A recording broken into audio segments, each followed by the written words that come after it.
Coba Anda bayangkan sebuah buku catatan kuno, usianya lebih dari 1.300 tahun. Bukan sembarang buku ya, tapi dokumen yang selama berabad-abad itu dianggap hilang di telan bumi. Iya, bahkan banyak sejarawan yang dulu mikir ini cuma mitos akademis doang. Bener banget. Nah, lalu secara mengejutkan, naskah fisiknya ini tiba-tiba ditemukan, berdebu di sebuah perpustakaan di Eropa dan Timur Tengah pada abad ke-20. Dan penemuan ini seketika mengguncang perdebatan panjang tentang sejarah salah satu agama terbesar di dunia. Penemuan yang benar-benar mengubah paradigma. Tepat. Selamat datang di eksplorasi mendalam kita kali ini. Senang sekali Anda bisa duduk santai bareng kami di sini untuk membedah sesuatu yang sangat fundamental.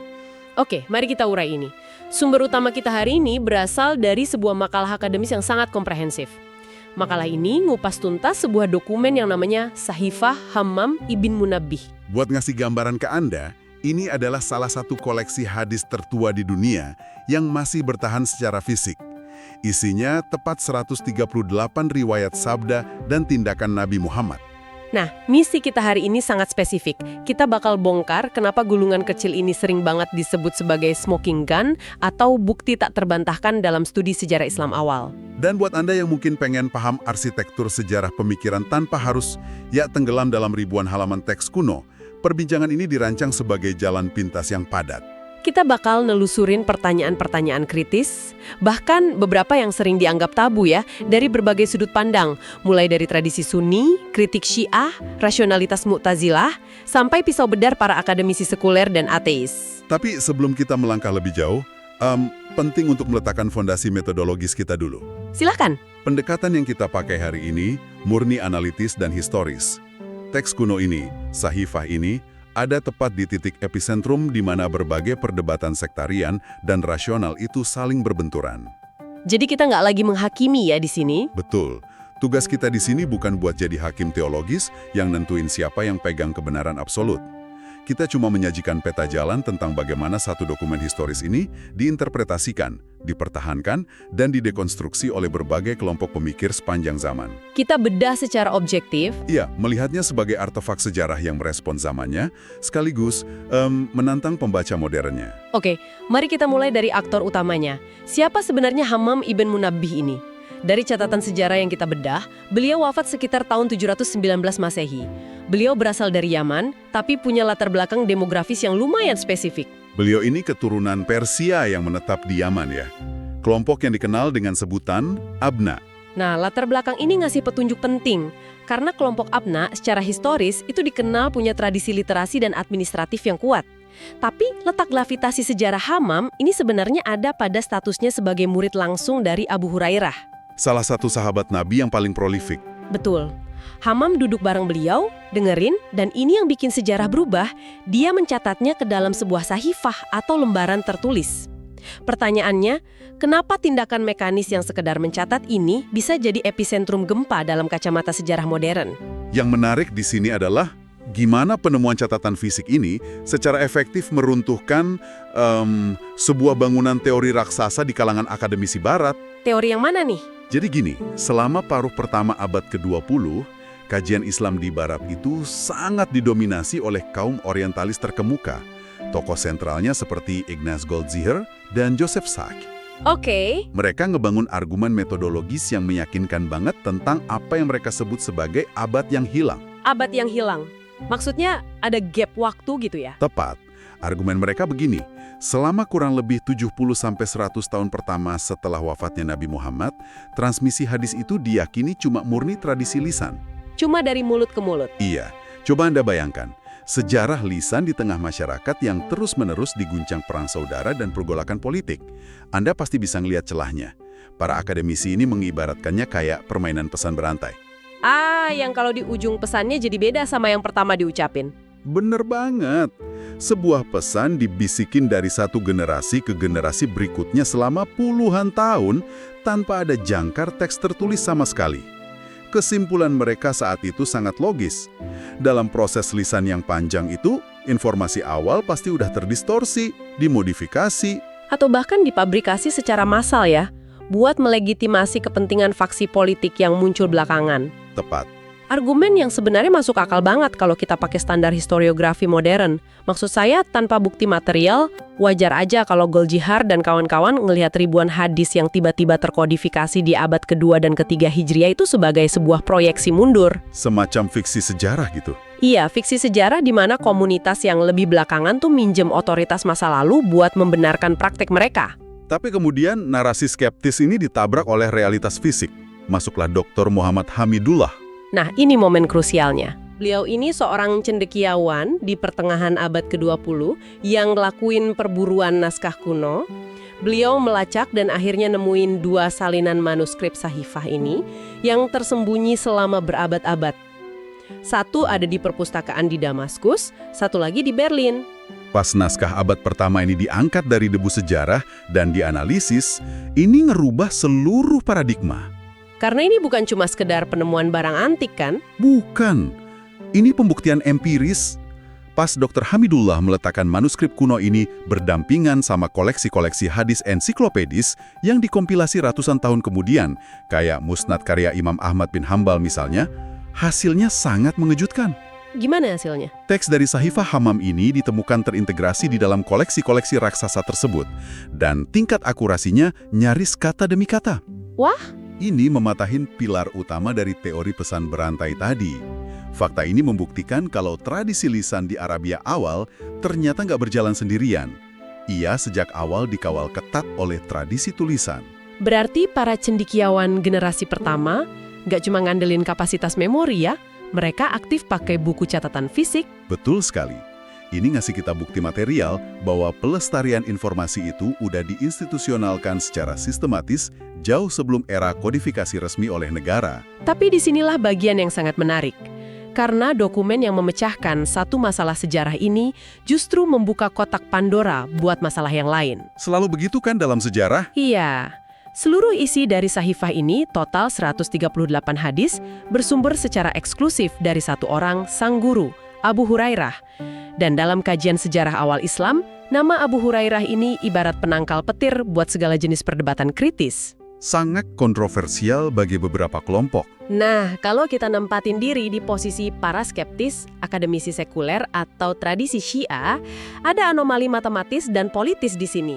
Secara historis, Abu Hurairah tercatat baru memeluk Islam dan gabung sama komunitas di Madinah itu sekitar 3 tahun sebelum wafatnya Nabi. Waktu yang sangat singkat. Sangat singkat untuk seseorang bisa meriwayatkan ribuan hadis. Bagi kelompok skeptis dan Syiah, muncul kecurigaan. Jangan-jangan figur ini dikapitalisasi atau jadi instrumen politik, mengingat kedekatannya nanti sama dinasti Umayyah. Dan bagi tradisi Syiah, absennya riwayat dari tokoh sentral kayak Ali bin Abi Thalib atau keluarga Nabi, Ahlul Bait, di catatan paling awal ini adalah sebuah keheningan yang memekakkan telinga. Keheningan historis yang berbicara keras ya. Memang, bagi kelompok Syiah, dinamika politik pasca wafatnya Nabi itu nggak bisa dipisahin dari transmisi agama. Kedekatan historis Abu Hurairah sama beberapa figur Umayyah bikin riwayatnya disaring dengan tingkat skeptisisme tinggi. Karena mereka memandang Umayyah sebagai perampas hak kepemimpinan Ahlul Bait. Betul. Di sisi lain, bagi kaum rasionalis dan ateis modern, produktivitas ribuan riwayat dari interaksi cuma 3 tahun itu dipandang melanggar batas kewajaran kognitif manusia. Jadi mereka berasumsi pasti ada proses fabrikasi. Tapi narasi ini tentu nggak berdiri tunggal. Tradisi Sunni udah ngebangun pertahanan metodologis dan teologis yang sangat presisi buat jawab anomali matematis ini. Elaborasi tradisi Sunni ini sangat detail loh. 3 tahun. Tapi mereka menggarisbawahi kualitas dari 3 tahun tersebut. Abu Hurairah ini bukan sahabat yang punya ladang kurma buat diurus atau rute perdagangan ke Syam. Dia representasi utama dari Ahlul Sufah. Tepat, komunitas fakir miskin yang secara harfiah tinggal di serambi Masjid Nabi. Argumen Sunni itu gini, sementara sahabat lain sibuk sama urusan duniawi, komersial, atau birokrasi, Abu Hurairah mendedikasikan 24 jam waktunya, tiap hari, buat ngeobservasi dan menghafal.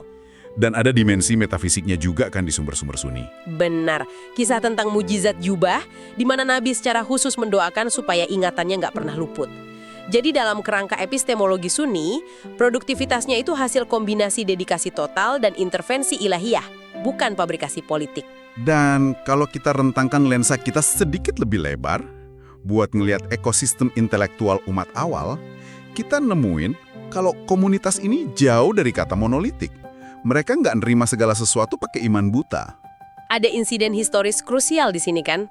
Iya, Khalifah Umar bin Khattab, figur otoritas yang sangat dominan, secara historis tercatat pernah membatasi dan memperingatkan Abu Hurairah dengan keras supaya ngurangin intensitasnya meriwayatkan hadis. Nah, buat sejarawan, insiden ini tuh tambang emas. Ini nunjukin bahwa bahkan di tingkat elit generasi pertama, ada sistem kontrol dan perdebatan internal.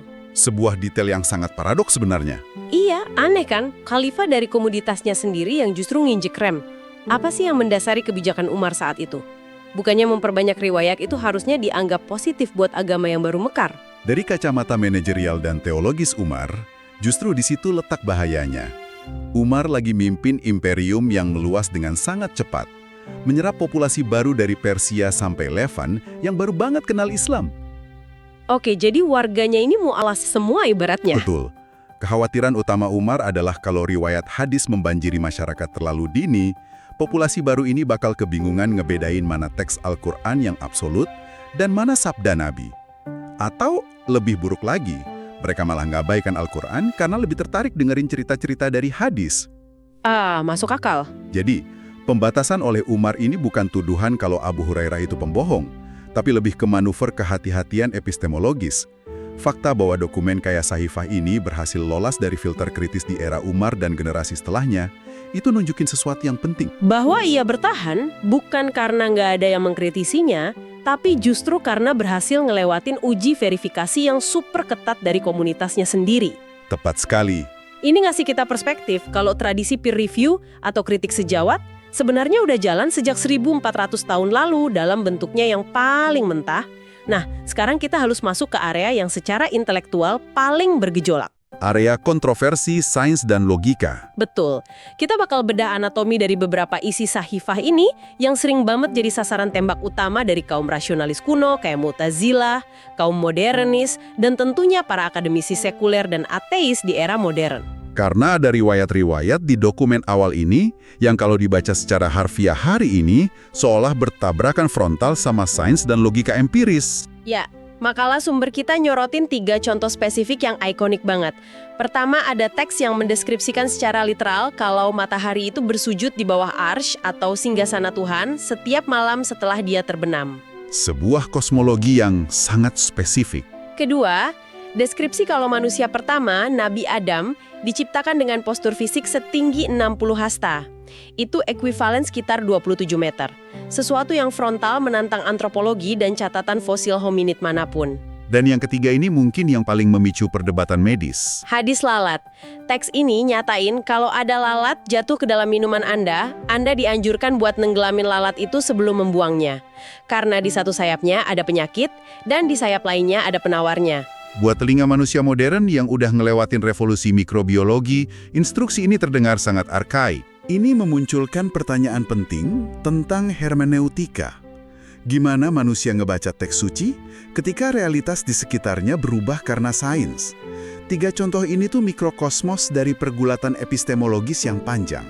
Mari kita petakan gimana berbagai tradisi merespons gesekan ini. Oke, di satu sisi spektrum, kita punya kelompok tradisionalis murni, kayak Salafi atau kelompok Atari. Pendekatan mereka adalah ketundukan tekstual. Mereka nerima teks-teks itu secara harfiah tanpa nyoba merasionalisasikannya sama sains modern. Dalam tradisi mereka, ini dikenal dengan konsep bila kaifiyah, tanpa mempertanyakan bagaimana? Tepat. Kalau teks yang terverifikasi, bila matahari bersujud atau lalat punya penawar, yaitu adalah kebenaran metafisik. Validitasnya melampaui kemampuan mikroskop atau teleskop manusia. Sains dianggap bergerak dan bisa salah, sementara teks suci absolut. Pendekatan yang mengisolasi teks dari pengadilan empiris. Terus gimana sama mereka yang nolak buat matiin rasionalitas mereka pas baca teks suci? Kayak kelompok Mu'tazilah di masa lalu atau institusi modernis semacam Al-Azhar saat ini. Gimana mereka mendamaikan teks yang sama dengan realitas sains? Kelompok rasionalis dan modernis ini nempuh jalan tengah yang cukup kompleks. Mereka nggak ngebuang atau mendiskreditkan keaslian Sahifah ini, tapi mereka nolak pembacaan harfiahnya. Mereka pakai instrumen yang disebut takwil kan? interpretasi metaforis. Iya. Untuk kasus matahari yang bersujud misalnya, mereka berargumen kalau bahasa Arab klasik itu kaya banget sama alegori.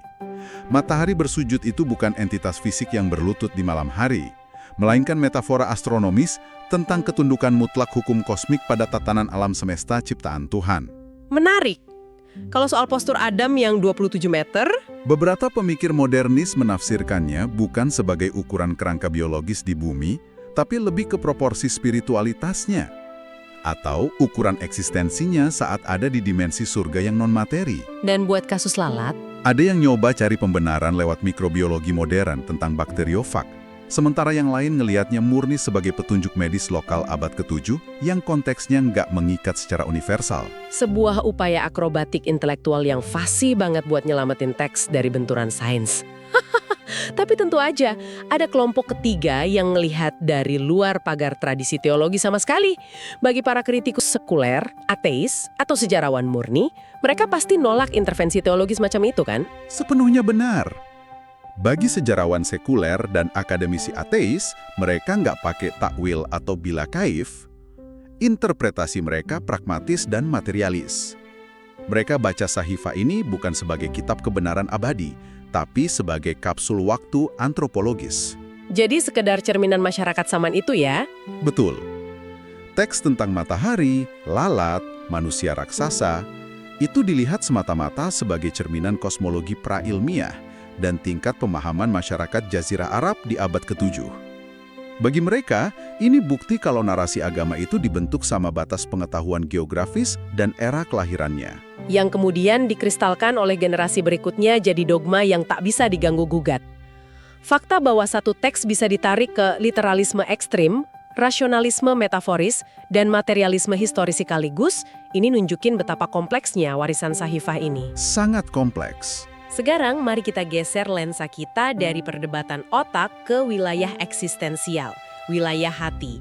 Kalau kita sepakat Sahifah ini representasi paling otentik dan paling awal dari ajaran Islam yang bisa kita sentuh, ini nimbulin kritik dari kelompok mistik atau sufi.